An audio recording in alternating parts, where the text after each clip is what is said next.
Lately it seems I haven't been slumming it like I used to, so rest assured some cheap Chinese crap is coming my way for review. But in the meantime, let's check out some expensive Italian crap with the new LionSteel SR-11 flipper, an updated take on their flipper, the SR-1. Sorry, the winner of the Knife of the Year 2017 at Blade Show, and a representation of the evolution of the historic SR-1. And you mortals thought it was just a knife.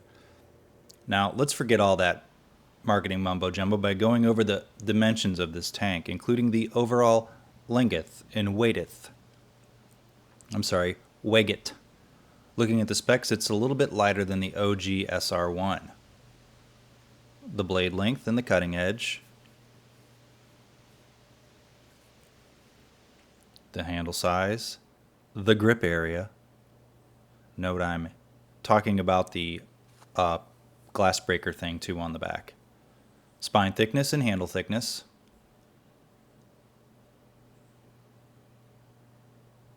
Tallness closed and how far the flipping flipper sticks out per viewer request. Oh, sorry, fucking flipper.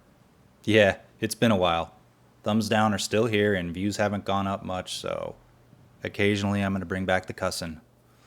So I basically bought this because I bought a clone a few years back and I've been feeling real guilty about it after reading that buying gonzos is breaking the law over on, well, you know where.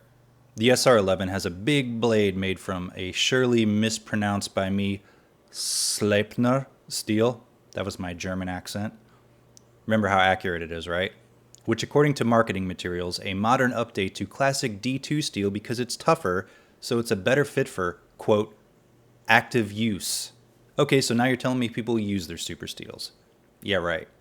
It's a drop point, flat ground blade with a satin finish. And mine came real sharp out the box. Been a while since I bought a Spider Coast, so I've been missing really sharp new knives. I mean, I guess Benchmades aren't bad, but they're no Spider Co's.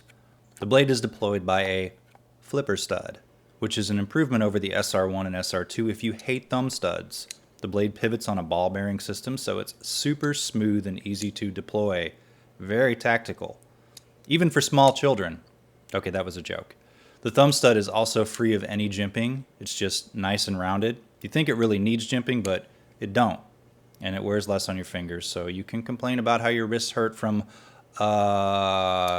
typing all day at work instead. The blade is locked into place by the RIL, or Framelock. Fun fact, you have to pay a royalty every time you say Reeve Integral Lock. That's how knife IP works. And it's secured with a Rotolock, which is a lock for the frame lock. The tip of the frame lock has a hardened steel insert, so you can replace it in theory, and it's not aluminum, so don't worry about that. Now I actually have another knife that has a Rotolock, and longtime subscribers of this channel who probably no longer watch because of the bad words and bad videos will remember that my Little Lion Spy video, a knife that was an experiment between LionSteel and Spyderco trying to see how much people might pay for a small, slow-deploying knife with an overbuilt lock. Sorry, I meant collaboration. Now, I was actually kind of hyped for this one because the Rotolock on that was strong, and I wanted something bigger, easier to deploy, so this was like the perfect knife, right? And the Rotolock on that one didn't even allow the frame lock to move 1 millimeter. Well, not the case on this one. Wah wah. You can move it with your hand when fully engaged. It's hard, but you can still move it. This means nothing to people who treat their knives with care and use it for basic cutting instead of an idiot like me who has that thing for beating on expensive knives with wood. Or the other way around. Now you can see that here, and if you, when I beat it, then tell you it's fair. Also, D10 is sort of strong, but you can fling it all the way open from close if you do this. It shouldn't deploy in your pocket. Shouldn't. The handle. The handle is super nice, and my hand fits around it perfectly. It feels perfectly natural, perfectly, and it doesn't even curve to the left. There's zero jimping, and the aluminum handle is machined or 3D printed or forged or chiseled by underpaid workers from a single piece of Valerium aluminium. Well, you can also get it in titanium, but that's heavier, and it's about $150 more. So you're paying for a heavier knife. That sounds like a good idea. And I need more beer, so the titanium folder has to go. Plus I like looking my age and working on my beer gut. The handle can be had in a few colors, but orange made the most sense to me because it wasn't available in hot pink or zebra stripes with hot pink and alternating purple. It's smooth and has smooth texturing, so it may not fare too well with fish slime or yak blood. The clip is reversible and has that glass break stud on the back, so you can reach it in your pocket in your overturned car if you need to get out and break the glass. So you don't damage other parts of your knife by hitting the glass with that. It's a tip-up carry only, unless you're MacGyver. The clip is nice and springy, although it may be loose in standard slacks, but not for you 21-ounce denim guys. Modern world problems, right? Spend half a paycheck on a heavyweight slubby Japanese selvage or a dual-lock Italian ball bearing flipper with German steel. Okay, so I think I went over everything, but let's do a super quick flipper comparison. You're like, oh great, another flipper comparison. You remember the steel will. You're like, yeah, I sure do. I've seen it probably in 3 of your last videos. Maybe 4, maybe 10, I don't know. Oh, okay, well, that's a much smaller knife, and the ball bearing action is comparable to this one, the LionSteel, and they both easily slide or deploy. Then there's my HEA Designs Poison, also a ball bearing, but it has a more super of the steels, and it's smaller. So there's that. Okay, you know what? You can always go watch those videos. How about the chopping? Let me start out by saying I'm disappointed. I mean, not a whole lot, but I was hoping to beat on this knife and it could withstand a ton of abuse.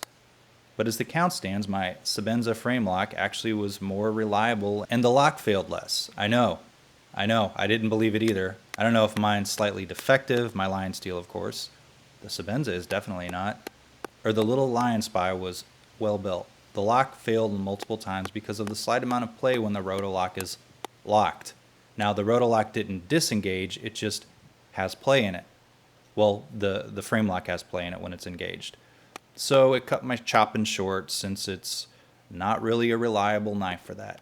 And again, the lock play was there before I started beating on it. You're like, why didn't you just take an axe? Because that's not what this channel's about, okay? Oh yeah, Ben Malanda over on Instagram wanted me to test the tip. Stick it in, wiggle it around, you know, the normal creepy sounding stuff. You won't get me to pry with it, but yeah, that breaks tips. And so far I have avoided heavy duty prying to get the clicks, but I will jab and pull and jab and pull. And if jabbing and pulling won't work for clicks, you know what, then I'll start prying. I'm not at rock bottom yet. So after all of this, well, only a little bit of this, the knife is still ready for cardboard, I guess. I mean, I don't know. Okay, so it's still pretty sharp. Fit and finish on the blade seems nice, except for the lock play. I like it quite a bit, except for the lock play. And I'd be lying if I said I bought it intending to do stuff it wasn't intended for, because of the lock. Oh well, if you like this review, subscribe to me here and on the Instagrams. And if you click that little bell right below the video, it'll alert you as soon as my new videos drop. So you can come here and chime in with first, or get to the thumbs down button quicker, whichever. Give me a thumbs up, comment, and don't worry, I promise I'm going to go back to commoner blades for a while, unless people start buying me knives. Or Chris Reeve finally returns my email for free knives. Medford did. I mean, he said no, but he still returned my email. Other people don't, so that's cool. Thanks for watching.